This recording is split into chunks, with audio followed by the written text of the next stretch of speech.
To the east hideth my progress. But also kind of to the north, and also other directions. It's fine, we'll figure it out. It goes places, do things.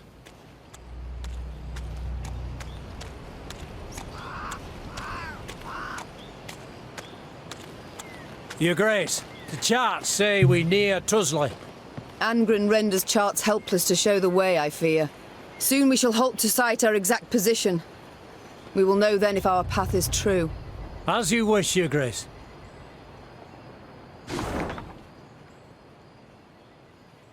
And the new waypoint is added once again. That's the thing I didn't want to get.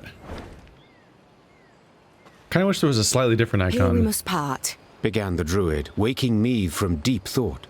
We wish you good fortune, Your Majesty, and give thanks for the road shared with this modest gift. As the druids turned and walked away, the Lyrians' horses, unbidden, stepped back and bowed their heads. Meve gazed long after the travellers, and only then opened the bundle. The gift was indeed quite modest. Oh, judgy sounding. Yeah, I kind of wish that if you've already seen a question mark, but just have chosen the option that doesn't keep it around, I kind of wish there was a gray instead of white. Kind of like these guys. These guys turn gray. Because they're used. Whereas the other ones are not used. They're things I'm kind of... Or like, it's a question mark I've chosen not to do, but it sticks around forever. In the same form as this one, which is new. The trees no longer wish us here. They call for someone else. This land is sick, defiled by a parasite that grows hungrier each day. Corruption flows from Isgith. It's there an evil lurks. This land is sick, defiled by a parasite that grows hungrier each day. Isgith. Sounds Lovecraftian already. Your Grace, one of our scouts has discovered a tree hollow filled with gold and precious stones.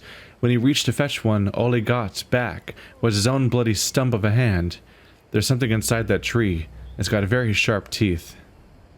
Jesus, kill 7 men for 500 gold. Ah, or send an Ech, who have long since lost. Whatever it is, I'd rather not see it in all its glory. We'll leave it be. Can we burn the tree down? Think with your brain. Barnabas, you could do that. Make a bomb. We don't need Ech for anything. You say I should use Ech? Well, Ech, is what I say at that. Oh, they look happy.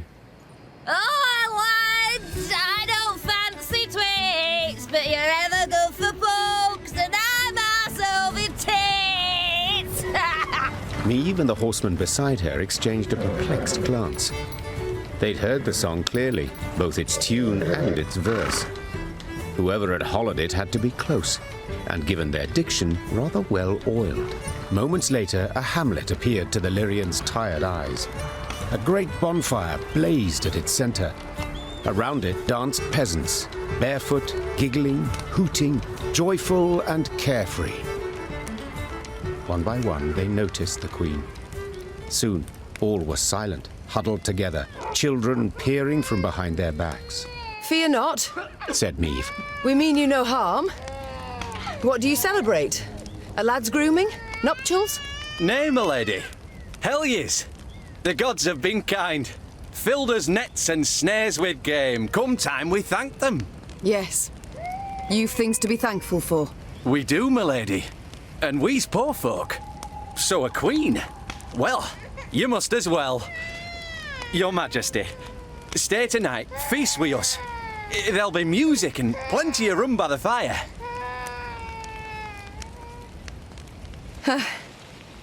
Why not? Began Meve, daintily dismounting.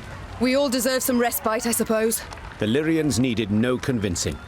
With astonishing haste, they removed mail and helmets, then eagerly joined in the feting and dance. Amidst the trilling of flutes, fifes, and fiddles, all those gathered revelled until dawn. They could rest at last, forget about Nilfgaard and the many beasts that prowled among the reeds. They'd long remember that night. The carefree laughter, peasant maids whirling in dance, the ale cold as a mountain spring, and the bread they crisped over the fire. One exchange in particular etched itself into the Queen's mind, an exchange she overheard. Not a little? Not even a teeny tiny bit? I'll say it again. It's not your concern. Of course it's not. Wouldn't be so damn curious if it were. So be it. Keep your silence. But those eyes like the summer sky, that hair like waves of grain. I see the way you gape. What do you two speak of? Your Majesty. Couldn't have answered that better myself. Who does Reynard gape at? The new ballista, what else? Ah, what a piece of work. Pure art, I say. Can't tear your eyes away for an instant. Haven't you two held enough from me already? Don't play me for a fool. What's this about? Meve, honestly, you do better to... It's a private matter, Your Grace. One of the heart, you might say. If you'd allow it, I'd rather not share the details of our conversation. All right. I'll leave you to discuss whatever men discuss. Consider me gone. Meve turned and walked back to the fire, sat down on an old stump. Ha! That was close. Shh! And the faintest of smiles crossed her lips. Meve expected the villagers to request recompense for their welcome. Yet the peasants made not the slightest mention of coin, and the Queen was much moved by their kindness. Once again, those with the least had proved the most willing to share. The Lyrians did not assemble come the morn. The force marched off in the afternoon, unshaven, unbathed, dishevelled. Not normally one to overlook contempt for discipline, that day Meve understood even soldiers needed to let their guard down, at times. And then they all died because of monsters immediately. Admire, admire, ample harvest yield, for our mistress all need be kneeled. Round my garden appeared an eager leech, and I offered a drink, Admire, admire. My God. Ugly bard, play us more your prose. Sing again, we'll dance a bit, and then we'll fix your nose. Ugly bard. We just got to have a nice little party. Everyone got to have a moment of reprieve.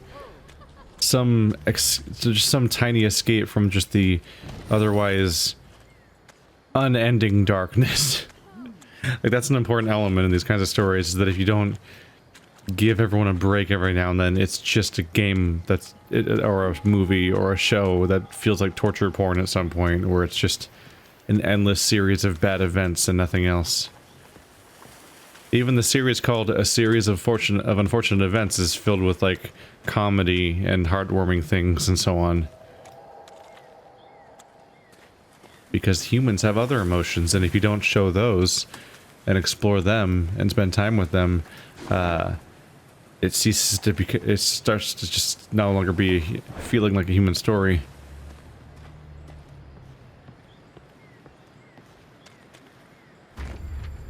Section end. How? I mean, I looked around. In Angren's swamps, one can easily lose one's way. Thick fog fills the air, paths end without warning, dense thickets obscure the distance. The sole way to determine one's position is to climb a tree and peer out over the canopy. This duty fell to Meve's scouts, while the force halted below. During one such delay, Meve caught the words she'd longed to hear. Majesty! Tuzla Castle! Its tower! I see it! To her soldiers' astonishment, Meve cast off her gauntlets and started up the nearest trunk. She longed to see the castle for herself. but then she would know sweet vengeance was at hand. The climb proved tricky, as the trunk was slippery and the branches, run through with rot, were frail. Yet Meve showed herself to be skillful and spry. As a child, she had loved to scale trees, much to her governess' dismay. Meve looked out to see a mighty stone tower outlined against the horizon. Legend holds Tuzla Castle was to have had 3 such bastions. Yet King Ragbard, the fort's benefactor, had forsaken the effort when yet another stone transport simply sank into Angren's boggy roads. It was a moment of respite for Meve, a moment of quiet joy. She breathed and tasted air free of the bog stench. She took in silence undisturbed by the hum of mosquito swarms. And she relished her prospects. The coming battle against Caldwell. The soldiers stood exhausted and filthy, many with raspy coughs, all sick of the meager gruel. But with the command to advance, a new strength sparked within them. Their step was lively, a fire burned in their eyes, each hoping to spill Caldwell's entrails, then dash them upon the fort walls. Yet as they drew near the stronghold, perched atop a stone isle, their verve dwindled, enthusiasm waned. They had taken fortresses with thicker walls, taller towers, and manned by more men. Yet they'd never seen nor laid siege to a fort standing on land so ill-suited. To rush the bulwarks through waist-deep mud. Was this even possible? Prove I was no fool to keep you at my side, said Meve, turning to Gascon and Reynard. A slaughter I must avoid. How will I do it? Your Grace, began Reynard. set our machines to sling boulders. At the west wall, it's weakest. 'Tis our best chance at a breach. Our men'll need cover, added Gascon. Reeds we must harvest and burn. Smoke will cloak us, conceal us from the castle's defenders. Good, Agreed the Queen. now get to work.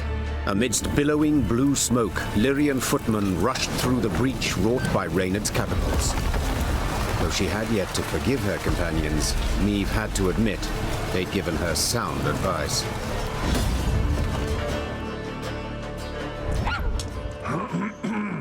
The Siege of Tuzla.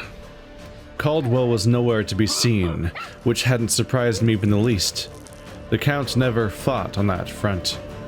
Instead, he preferred to stay back, to galvanize the men by shouting encouragement and brandishing his sword, a sword that rarely tasted blood. Short in battle, where I'm often my strongest. Let's do this. Weird, I heard a card sound, but it's still here. There we go. I gotta see what the scenario is. So it's a palisade scenario again, which is always a weird one because they half their field is just filled.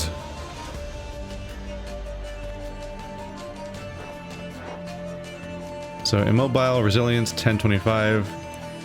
Every turn on turn start, boost a random ally by 2 and give it 2 armor. And when it dies, it boosts the enemies. So my entire army gets stronger and all of his palisades disappear if I can just defeat that. And it'll stop boosting them. Which, like, it only boosts them once per turn. Yeah. This thing blocks half of their army from being able to do anything because an entire row is lost. And then it only does one little boost every turn. But this boost happens to all of my army. Like it's like it's on my team. Is it with this thing and how it is such a problem for them. Weird. Oh, what do we have here? Oh yeah. Oh, catapult parts. No ability. If only someone could put this all together. Do I need to draw that character, I wonder? Ah, Reynard and Gascon are automatically in my deck. My hand. Oh, they're different cards. Gascon smoke screen. Apply thick fog on an allied row, which gives all units on it immune. Interesting. Deploy, transform. It's Reynard Siege. Transform catapult parts into a catapult. Neat. Oh, and it destroys a palisade. Is everyone else still the normal card they were? Yeah. This will be weird. Okay. Grey Riders are not the worst. Slingers are not great for this.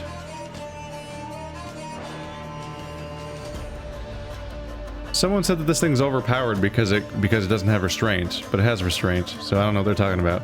Maybe there was a temporary problem. I thought this guy might help, but he's actually apparently not directly involved so much.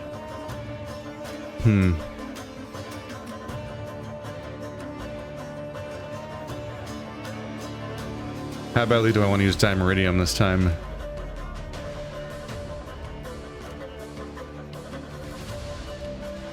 I think I'd rather have summoners. Ooh, the bomber's always pretty good.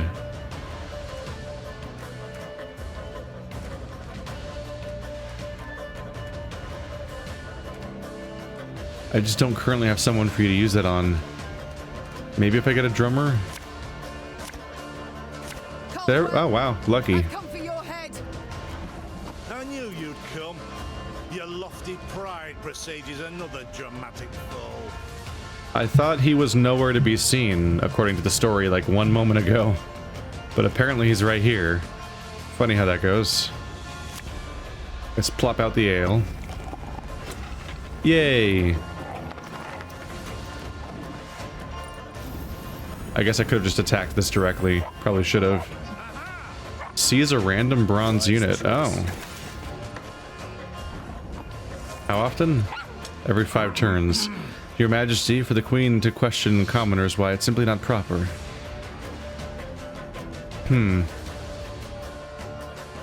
That's a power he has. Without hesitation. Can't attack that. Oh, shuffle an ally into the deck and play 2 cards from your deck, then trigger all allies' loyal abilities. I forgot that I've never used this yet still.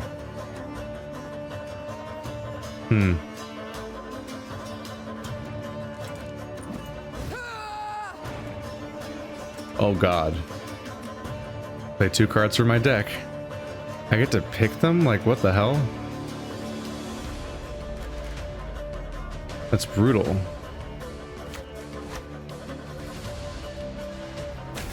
Enjoy that.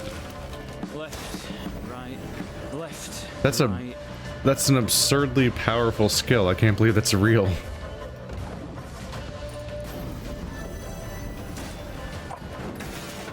I'm not gonna really be missing my missing character anymore.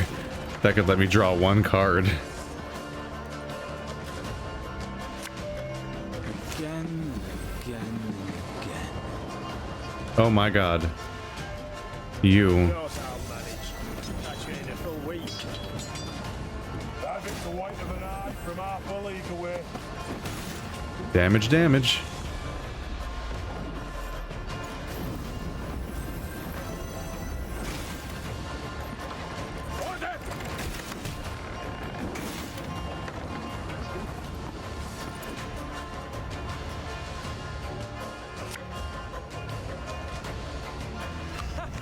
Let's work on that fog. What? Apply thick fog on an allied row. No, you mean both allied rows, apparently. Huh. Oh, I forgot to summon.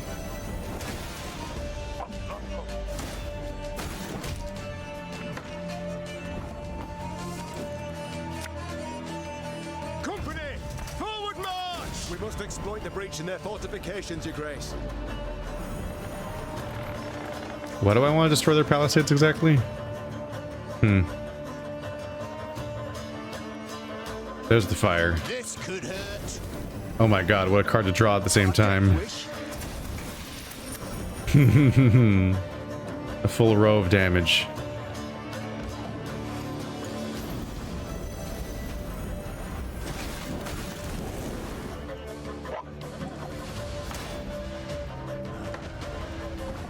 But like, why destroy palisades when I can destroy their castle gate?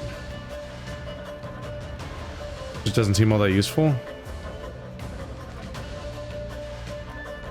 Weak point. Destroy the rest of the palisades. Oh. Hello. So you're just... Oh, yeah. Okay. You're just supposed to win this fight. Like, there's not... It's not really up in the air. This is not a skill check. You just win. They don't even vaguely stand a chance right now.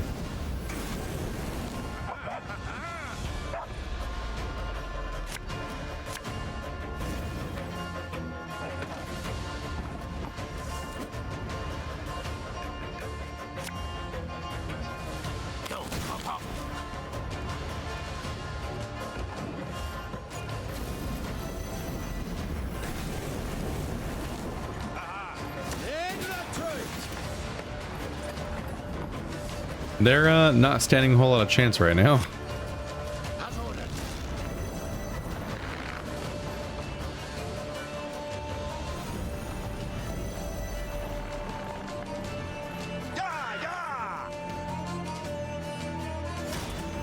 Get rid of that armor as fast as I can.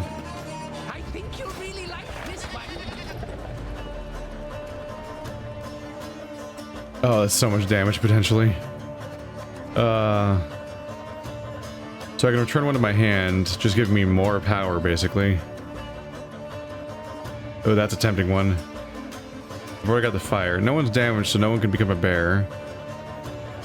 So I can either damage a bunch of them, or otherwise... Let's do that to simplify things, because I'm gonna run out of space in this hand soon.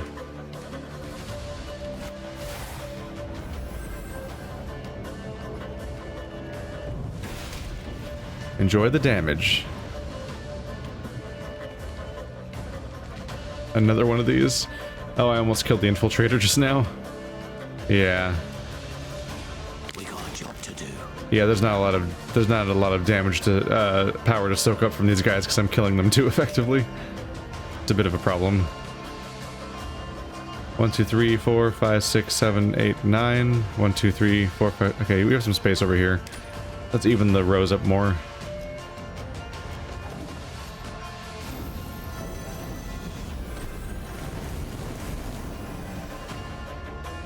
He got reasonably strong, apparently.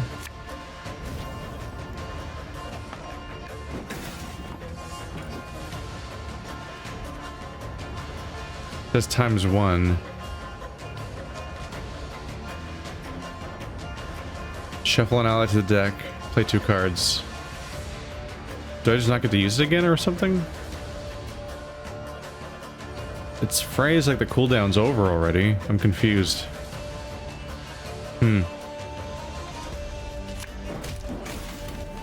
This guy's not getting the most power right now. He's just gonna soak up that one guy's bonuses, and that's it. Still an 11, and then that happens. At least, yeah, him arriving gives him the strays bonus. They can't take that from me.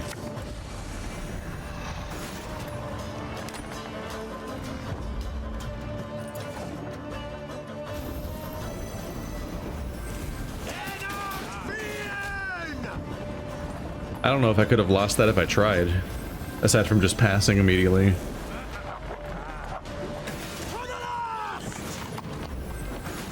He's got more cards to play, though. Okay. Okay, him getting my knight, him getting my rat is kind of brutal. That's gonna be a lot of bonuses. He's catching up. He's only got one card left, though. He's not even playing them in the right row. The count is mine.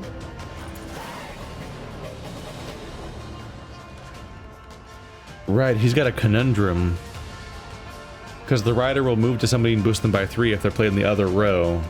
But if they're played in the spike row, then the spike row will deal 3 damage to the rider and 3 damage to the person they're boosting, both nullifying the boost and damaging the rider over and over again. Many of Meve's victories have been immortalized in poetry and song. but not the fall of Tuzla. Lyrians fought Lyrians. Brothers killed brothers, in rain and mud, midst a cursed swamp. Certainly nothing to inspire a bard. Near the battle's end, Meve stormed the great stone tower to which Caldwell had fled. The Queen ascended the stairs, dealing blow after blow, blood cascading down in her wake. She reached the top floor to find the Count waiting, with no intention to defend himself.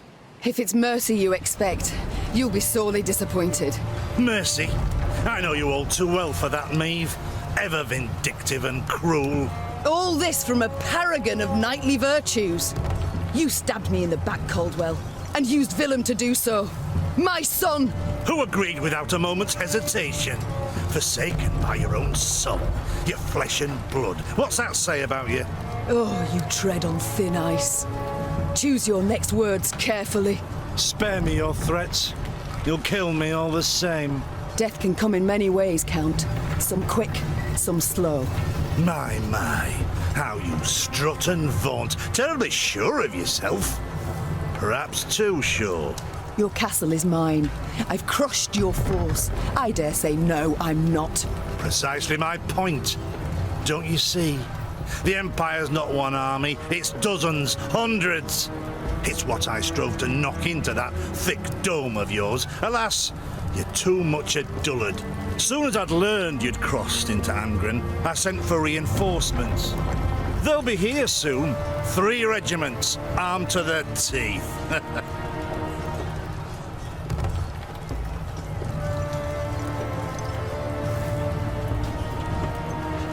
They'll find your corpse impaled upon a spike, while I'll be long gone.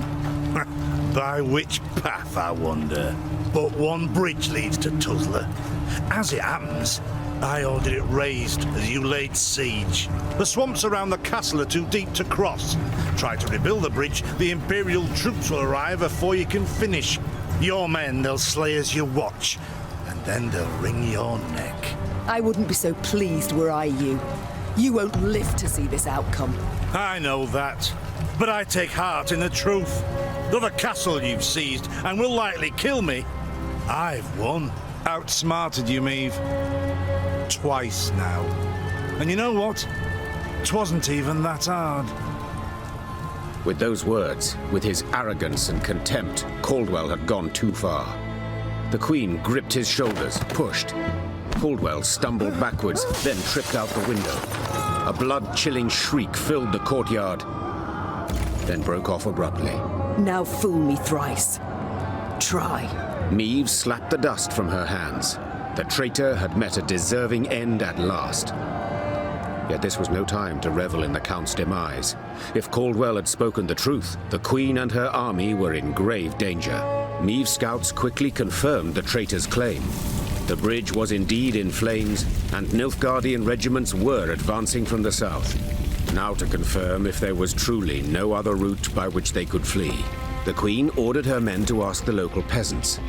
One of their number, a stable hand who'd lived near Tuzla all his life, claimed a secret path led out the back of the stronghold. King Ragbard himself ordered it built. Had him drop great stones into its swamp, one after another, like beads on a string. Bitter water covers them, so you can't see nowt at start. Can make 'em out if you go proper slow, though. What is it? The stones, they lead to Isgith. And there, my lady, lurks an evil worse nor any black-clad army. What? A beast of some sort? Some say beast, others god. Gurnikora, they call her. And you'll yet see, my lady. Isgith shines red with your blood. A silly tale to frighten children, Meve thought at first. Then paused. For something about the man's voice made his every word believable. None too encouraging, yet preferable to certain death. Tell me, from Isgith, will we reach the banks of the Yaruga, near Red Lobenden, perchance? Aye, your majesty. You need but head north. And pray all along the way. Soon, Meve stood where the stable hand had said she should, at the edge of a vast marsh.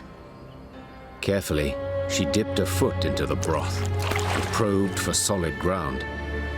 Sure enough, she found stone. One cautious step, then another. Meve slowly strode off towards Isgith. Reinforcements card acquired. Hello. Been found in your command tent. The incredible irony is that Count Caldwell is like so like his strategy is to have a posthumous like a final stab from beyond the grave. Like he's so dedicated to this idea. But like, why is he loyal to the Blackclads? Because why would he? Why be so supremely loyal to people that you only recently joined, even? Or is he just that spiteful? Because the irony here is that they were going to betray him. They're like, well, he's outlived his usefulness. Time to get rid of him next chance we get. Like, he's dying for this cause that does not care about him.